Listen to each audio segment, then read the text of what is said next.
Vamos convidar agora para moderar o debate a doutora Lívia Mara Giro, que também é nutricionista. Por favor. Boa tarde a todos. Só uma correção, Lia Mara Giro. Eu gostaria muito de agradecer o convite do Ilse a esse grupo e agradecer a vocês que ficaram até agora com a gente. E, na verdade, eu acho que nós fomos presenteados com essas duas apresentações. Eu, particularmente, sou fã dessas duas profissionais referências, né, referência na área que elas atuam. E, além de tudo, elas são grandes comunicadoras, que é uma coisa muito difícil da gente encontrar, né, num profissional.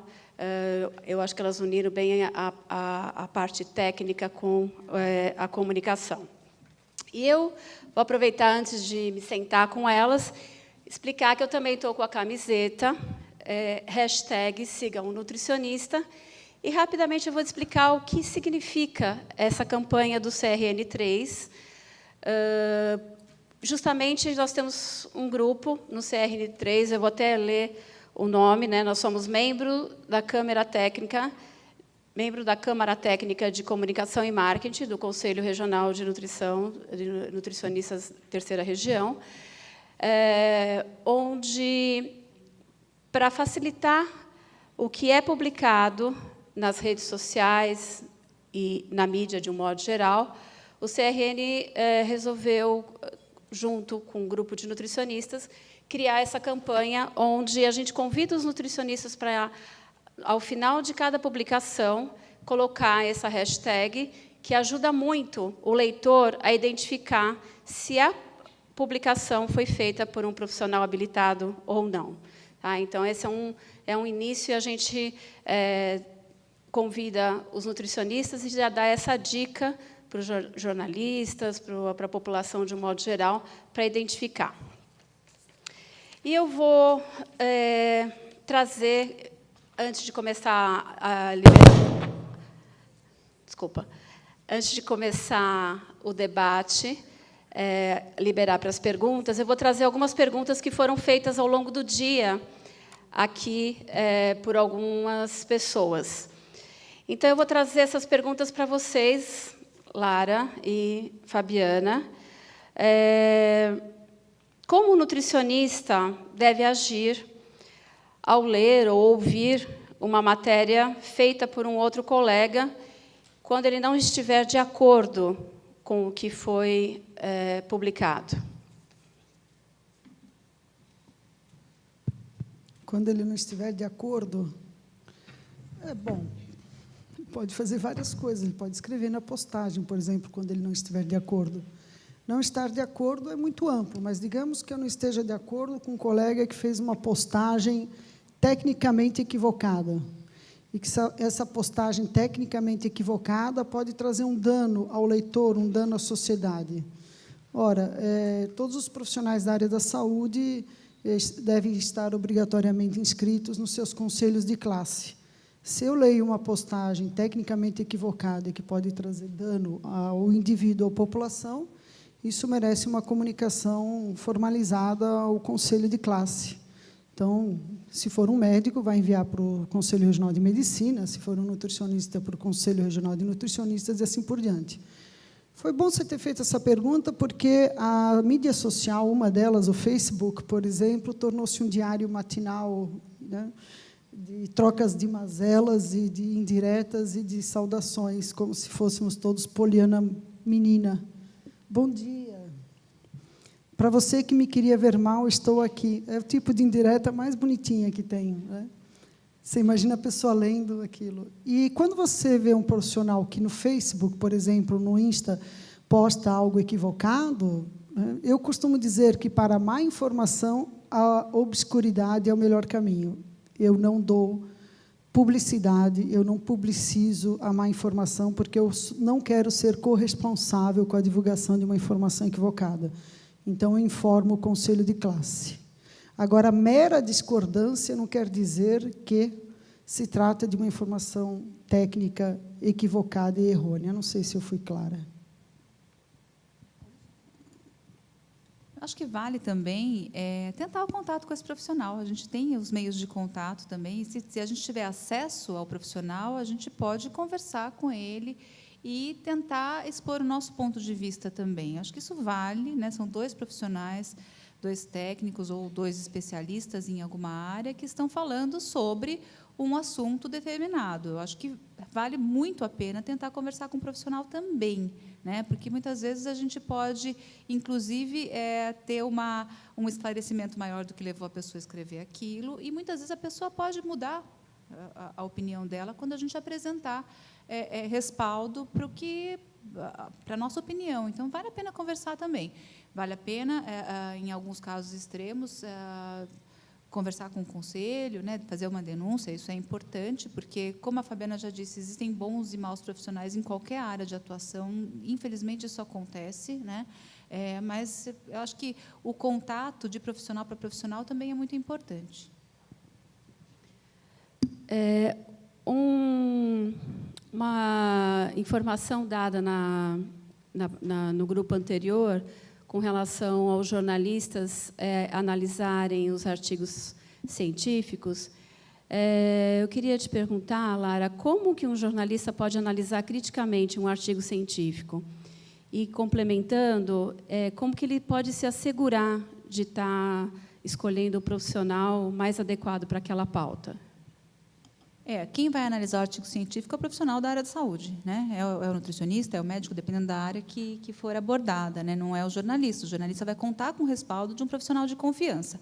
Agora, o que é um profissional de confiança, né? Pode ser uma dúvida para o jornalista, óbvio. A Thais já falou sobre a análise do currículo desse profissional, isso é muito importante. Além disso, a análise da teoria e da prática, né? Da prática. Em que esse profissional é especializado, né? Sobre o que ele fala mais, qual que é a área de atuação desse profissional e onde ele tem experiência, né? Com isso, o jornalista pode ter respaldo para ver se ele pode ter a opinião sobre isso. Por exemplo, existem pessoas que... Vou dar o meu exemplo pessoal para não falar sobre nenhum outro profissional, mas eu tenho um currículo Lattes razoável, né? Eu ainda estou desenvolvendo a minha carreira profissional, estou terminando o doutorado, mas o meu currículo Lattes é bom. Por outro lado, eu não falo sobre doença renal, né? Então, tem que ver as 2 frentes, a formação do profissional e a experiência do profissional. Com isso, o jornalista vai ter respaldo, né, técnico adequado para esse tipo de publicação. Então, são 2 coisas, não é só a formação, é também a experiência prática e com o que esse profissional trabalha. Quer complementar? Não. Acho que está claro, né? É um grande desafio. O jornalista vai ter que saber identificar, ao longo do tempo, ele vai aprendendo a identificar fontes confiáveis. Porque meramente dizer que um profissional é a fonte confiável, infelizmente, na atual situação, não digo brasileira, mas mundial, não é condição sine qua non para você encontrar uma fonte adequada. Muitos incautos se atrevem a tratar de uma temática que não dominam. E, num momento de falso messias, né, às vezes, um bom comunicador convence a plateia de estar apto a tratar de uma temática que, de fato, em termos de conteúdo, não está. Alguém gostaria de fazer alguma pergunta? Aqui. Oi, aqui. Bom, primeiramente, Andréa Esquivel, nutricionista, e quero parabenizar as 2 pelas excelentes palestras. E agradeço também de ter refeito a minha pergunta, porque eu estava com ela aqui para refazer, né, a pergunta que eu fiz de manhã. Eu li sua mente, Andréa. E eu quero só dar uma pequena complementada nisso, porque a Fabiana foi muito clara, as 2 foram muito claras, quando a gente tem um embate com um colega de profissão. A dificuldade é quando a gente tem um outro profissional da saúde, e eu vou, infelizmente, citar aqui a pessoa, que eu, como atendo também em consultório, o paciente já vem, mas o doutor Lair já falou, Lair Ribeiro falou que é isso. Então, fica muito difícil, por mais que a gente tente dizer, olha, tem outro lado, é assim, ele falou, é meia-verdade, porque eu acho que o mais difícil que a gente tem hoje na comunicação é a meia-verdade sendo explícita. Então, como lidar com essa verdade subjetiva que fica, ou que ela é tendenciosa, e o público leigo não consegue entender, e ele tem uma visualização enorme, e a gente não tem, por mais que a gente possa, olha, use tal blog, ou consulte tal pessoa, o impacto no consumidor, no leigo, é muito grande, né? Como lidar com isso? Como a gente lida em termos de publicidade, em termos de divulgação de mídia? Como vocês duas lidariam com isso?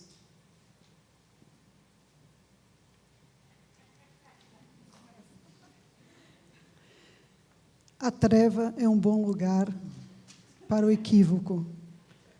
Dou sempre holofotes para a informação correta. Pode ser um primeiro caminho.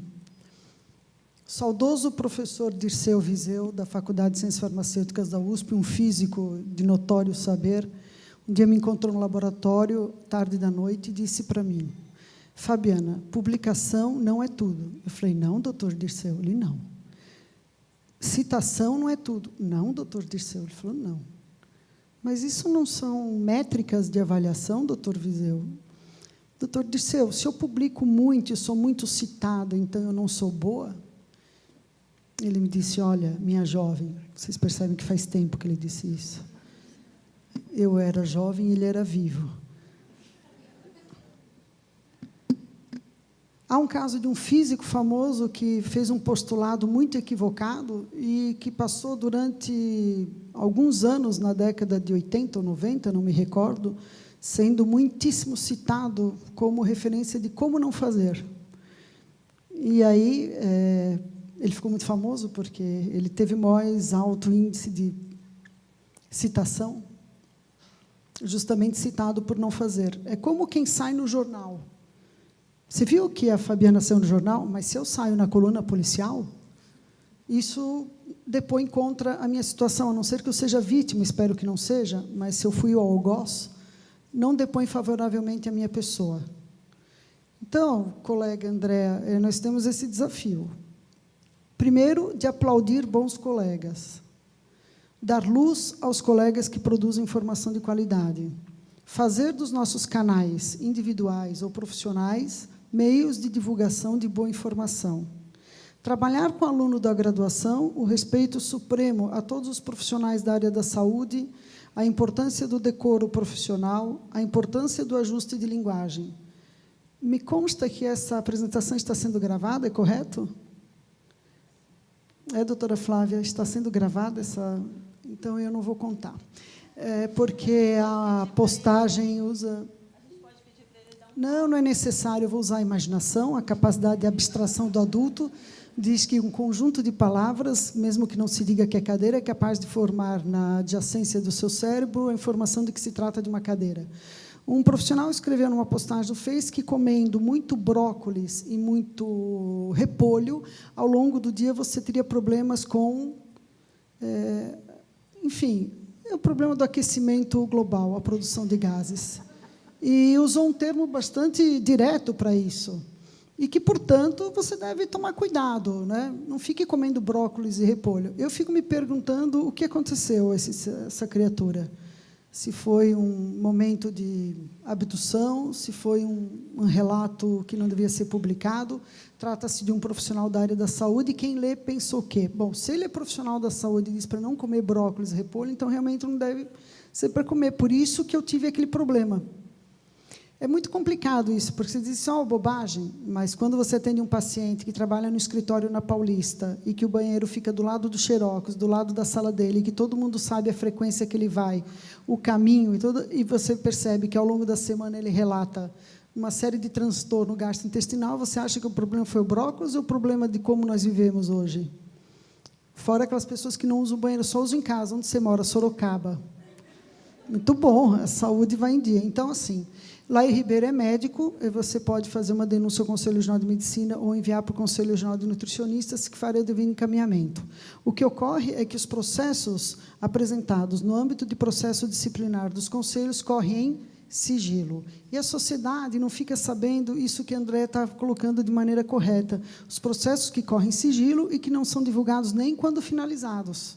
Mas os conselhos estão atentos. Agora, André traz outra posição.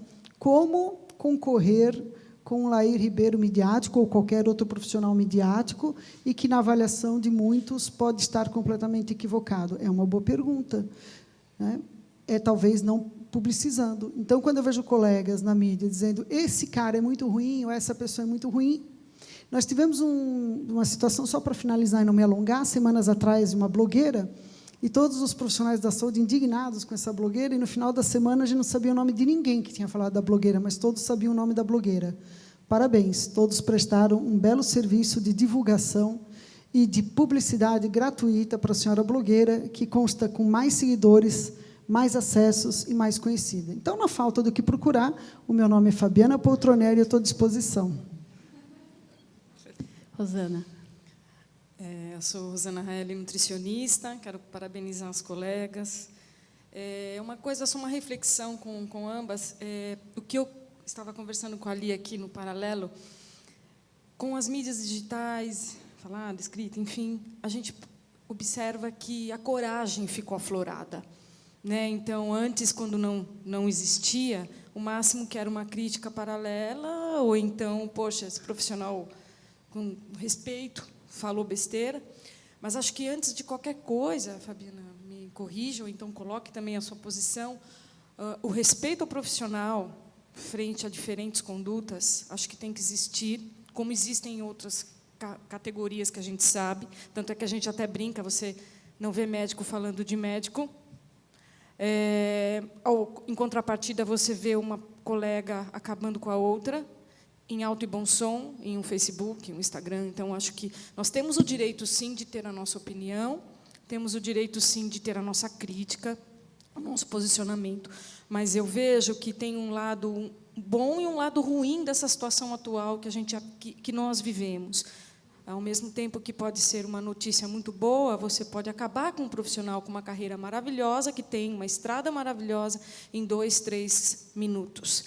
Então, acho que, pelo CRN, pelo Conselho, eu não sei como que poderia, ou é a reflexão para cada um de nós, mas eu sempre me preocupo muito com isso, né? A falta, muitas vezes, de respeito que nós acabamos tendo, porque escreveu rapidamente. Olha só o que ela escreveu, e pá, já colocou, já está.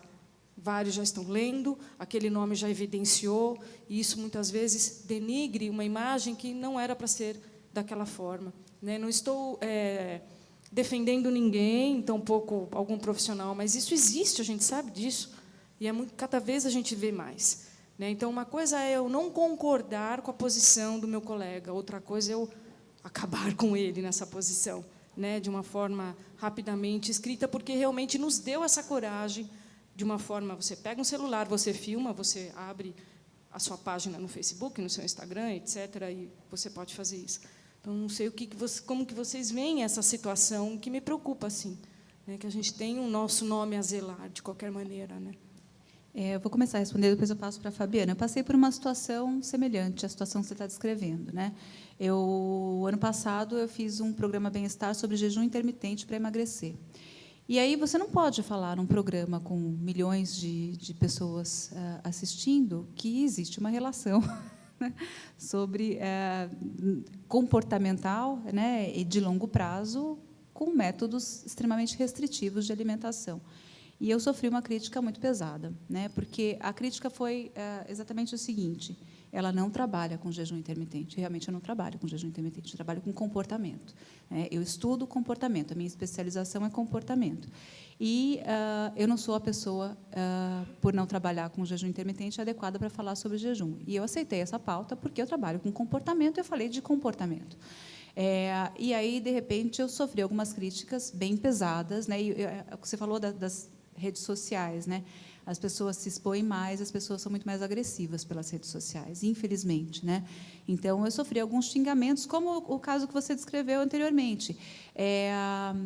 Mas, ao contrário de me retrair, eu continuei me posicionando, óbvio, eu não tive nenhuma resposta em relação a essa publicação, porque realmente foi uma publicação muito agressiva.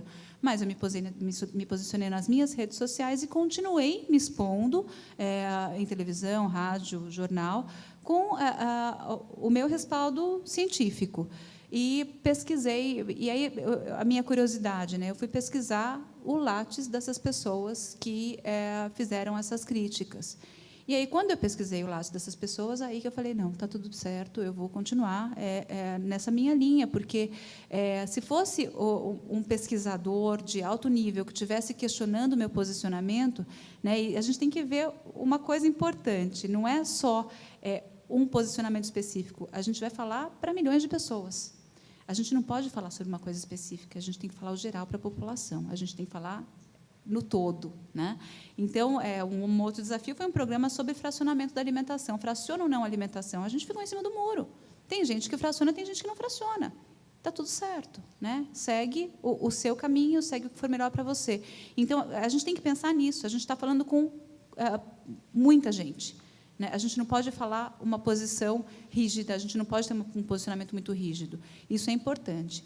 E aí continuar, apesar de críticas, vocês viram o último slide que eu coloquei, a gente vai se expor, a gente vai ter posições contrárias, não tem jeito. Tenhamos respaldo técnico, científico, para poder justificar a nossa posição. Isso é importante. Lara, eu gostaria só de complementar uma ação que você faz, que eu acho interessante. Muitas vezes, num programa de televisão, não tem tempo suficiente para explicar adequadamente aquela matéria, aquela pauta. Ou, às vezes, numa revista, não foi dada oportunidade ou espaço para explicar tudo como gostaria.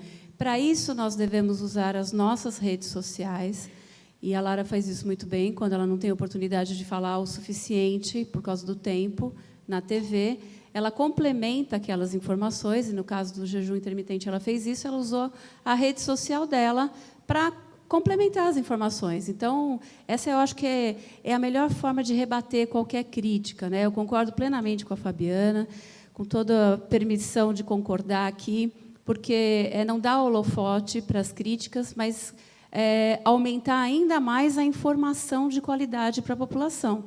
É isso que eu acho que a gente tem que fazer. Mais alguma? Boa tarde a todos. Parabéns pela apresentação. Hoje tivemos várias apresentações interessantes. Eu sou engenheiro de alimentos, sou docente da Unicamp. E, doutora Fabiana, acho que estou dentro da sua estatística, que 96% das pessoas de saúde são femininas, né? Nós somos uns poucos.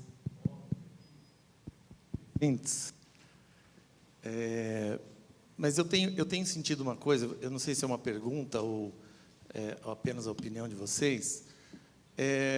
Muito tem se falado na mídia, e eu tenho frequentado bastante os eventos de nutrição para aprender. Eu acho que, em algum momento, a engenharia de alimentos se distanciou da nutrição e vice-versa. Então, a gente não vê mais cadeiras na nutrição de processos e nem na engenharia de alimentos de nutrição. Isso é muito ruim, né? Principalmente por um dos grandes eventos da mídia hoje, que é a banalização, ou a criminalização dos alimentos processados, né? E a doutora Fabiana deu um exemplo aí muito bom. Eu, às vezes, sinto os problemas que aparecem na área de vocês, porque no dia seguinte que começam as blogueiras ou alguém falar alguma coisa, me chega alguém dizendo assim, como é que eu fabrico óleo de coco? Como é que eu fabrico açúcar de coco? Ou vice-versa. E aí que eu vou para a mídia e vejo o que está acontecendo, porque, na verdade, eu não sei se os likes ou essas coisas todas forçam essas pessoas, eles são muito mais rápidos do que a ciência. Então, eu imagino que vocês têm que ficar correndo atrás do prejuízo, tentar explicar às pessoas que a ciência, nós sabemos, demora muito mais que isso. Agora, aproveitando a pergunta da Rosana, né, sobre ética ou não ética, eu não sei se é impressão minha, e aqui eu peço desculpas se for errado, mas, de alguma maneira, eu tenho participado mais de escolas de nutrição e eu tenho percebido que parece que existe escolas com tendência, né? Se a gente já teve aí escola sem partido, Eu queria saber se isso existe mesmo, de todos os sentidos, sobre processamento ou não, sobre linhas de saudabilidade ou não, mas parece que está... eu não sei se é só uma impressão minha ou não, mas, enfim, queria ouvir a opinião de vocês. Desculpe, como é o seu nome? Marcelo. Doutor Marcelo, é uma boa pergunta. Eu vou usar uma metáfora para responder. Uma vez me disseram, tal igreja é assim, tal religião é assim. Então, eu fiquei pensando sobre aquela religião. E aí percebi que religião e igreja são feitas de pessoas. Conforme forem as pessoas, haverá a caracterização daquela religião e de seus preceitos, de crenças e dogmas. No caso da nutrição, que é uma ciência, ela deveria se afastar de dogmas e achismos e opiniões. Universidades são feitas de pessoas com posicionamentos políticos e científicos, muitas vezes, diferenciados. A minha formação eu sou nutricionista pela Universidade Federal de Santa Catarina e costumo dizer que o nutricionista é um profissional muito singular, na medida que ele é o único profissional cuja matriz curricular envolve não só a reação de Maillard, como a oxidação lipídica, passando pelos processos de pasteurização e herpetização, assim como a fisiopatologia da obesidade.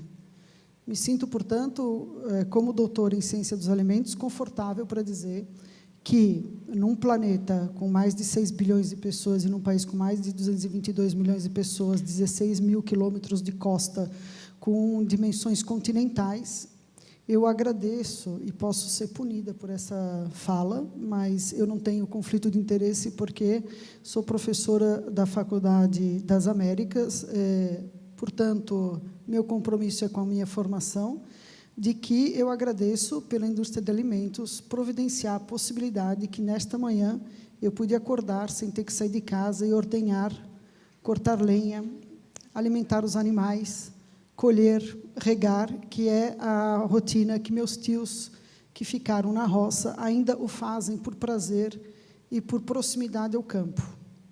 As distâncias não permitem, as distâncias requerem, na minha primeira aula, eu falo de conservação dos alimentos, e, portanto, quando alguém pega um rótulo e lê, puxa, mas isso aqui está cheio de antioxidantes, eu digo, que bom, porque os antioxidantes evitarão a oxidação de vários componentes, cuja qualidade e conservação estão intimamente ligadas. O modo como se leva essa informação é que traz esse prejuízo.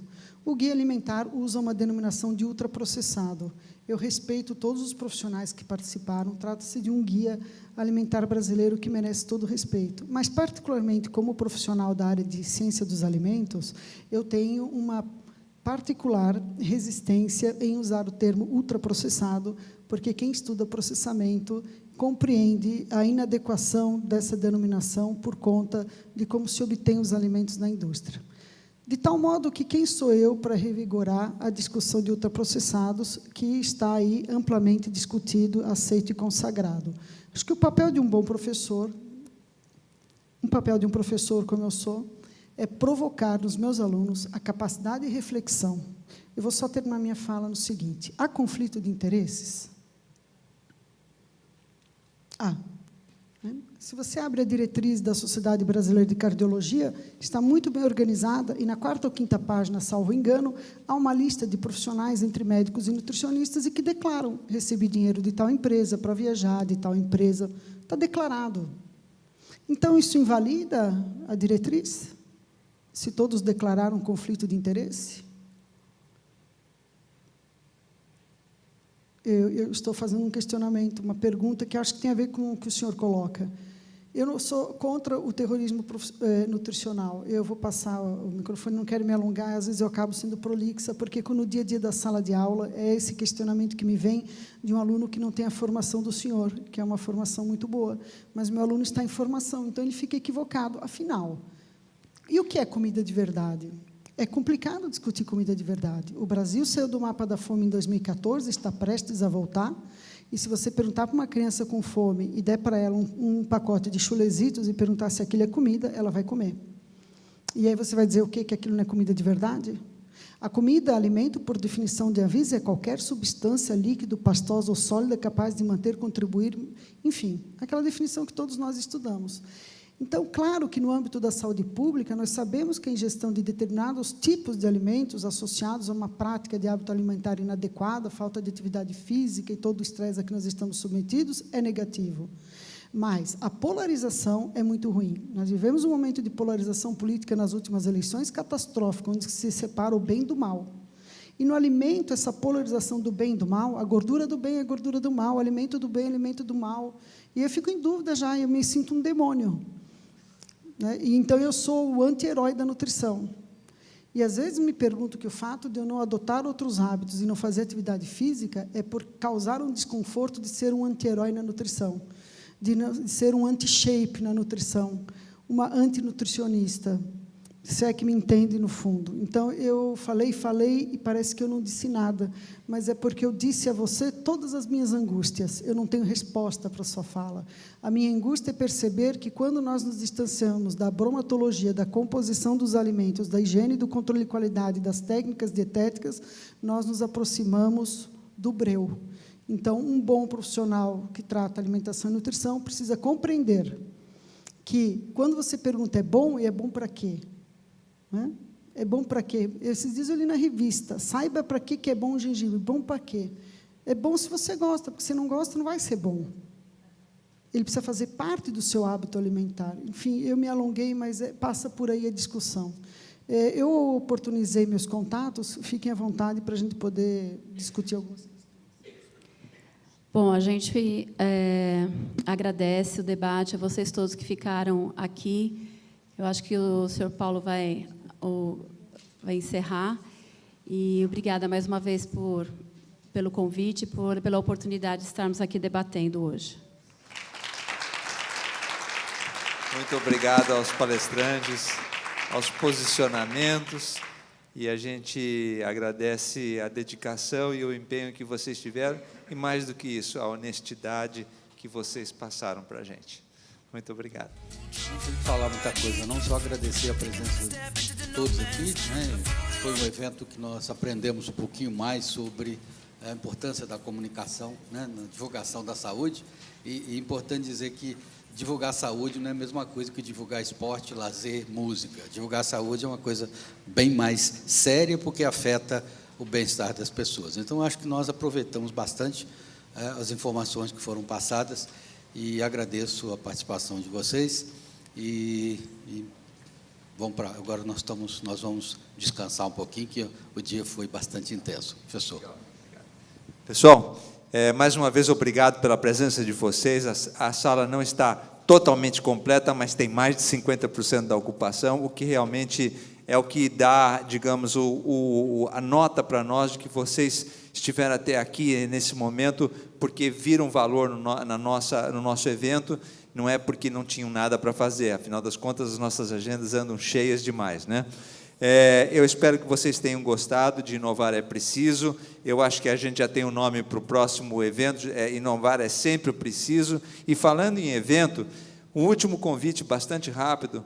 Nós temos a reunião anual do ILSE. Tem uma novidade, na verdade tem várias novidades, mas a grande novidade é que essa reunião é sempre feita, a deste ano nós já fizemos, a do ano que vem será de 11 a 13 de abril de 2018, por favor, coloquem nas suas agendas, né?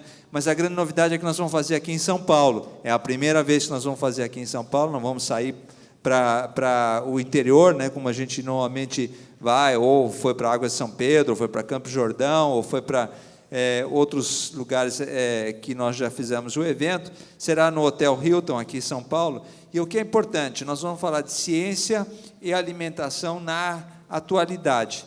Então, basicamente um complemento até de muito do que a gente falou aqui, né? E vamos estar abertos, com a casa sempre aberta, para ouvir as opiniões, discutir as opiniões e sair daqui tranquilos e sossegados, sabendo que nós investimos o nosso tempo num evento que trouxe elementos novos para nossas considerações. Pela presença, pela paciência, muito obrigado.